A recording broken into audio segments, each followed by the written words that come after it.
Et puis Gauthier Rybinski nous a rejoint en plateau. Bonjour Gauthier. J'en ai bien. On va s'arrêter un instant sur ce cri de colère, beaucoup d'émotions aussi de la part de certains acteurs de la société civile qu'on a aussi entendu sur notre antenne, qui disent aujourd'hui qu'on ne peut pas remplacer ce régime par les bombes, qu'on ne peut pas libérer les Iraniens par les bombes, puisque c'était aussi un des objectifs présentés par Benyamin Netanyahou, et qui reproche aux Européens, aux Américains notamment, de n'avoir rien fait au plus fort du mouvement Femmes, Vie, Liberté. Quelle lecture on peut faire de cette Alors ça, c'est vrai. déclaration ? C'est-à-dire que en Occident, on s'habitue volontiers de situations qui, en matière des droits de l'homme et là des droits des femmes, sont catastrophiques.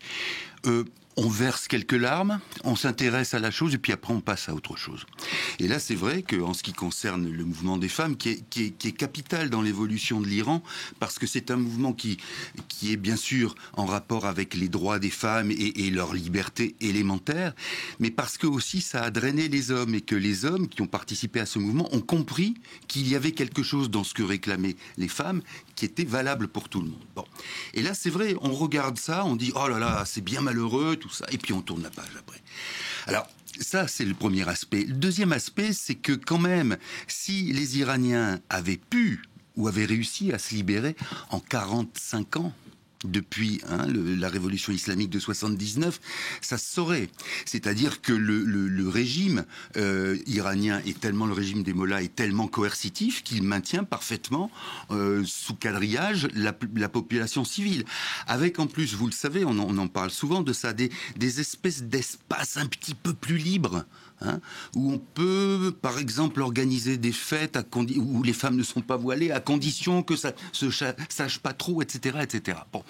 Simplement, ça veut dire aussi que la solution armée, elle ne peut être, et ça on l'a vu par exemple en Afghanistan, elle ne peut être que corrélée à une solution civile aussi. Et là, évidemment, tout le problème est là, parce que la question de l'Iran, c'est aussi tous les groupes d'opposition qui sont en marge dans le pourtour de l'Iran.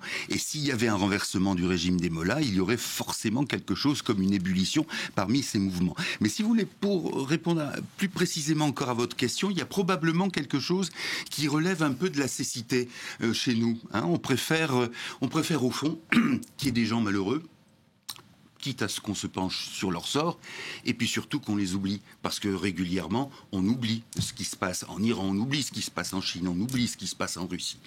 Voilà le problème, et que finalement, comme on l'entend dire, jamais dans les 30 ou 40 dernières années, une action militaire n'a changé quoi que ce soit, n'a pu remplacer un pouvoir en changeant véritablement.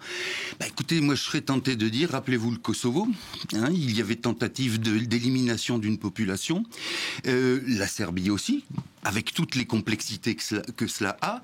L'Irak, finalement, demandez à ceux qui sont passés par les geôles de Saddam Hussein s'ils auraient été pour qu'on continue comme ça. C'est très compliqué d'avoir une affirmation là-dessus. Simplement, il faut garder en tête aussi qu'une évolution, après un renversement de pouvoir, ça n'est jamais très rapide et que ça prend parfois des années, des décennies. Merci beaucoup Gauthier. On prolongera cette réflexion dans un prochain Comme d'habitude. journal. À tout à l'heure. Merci à vous.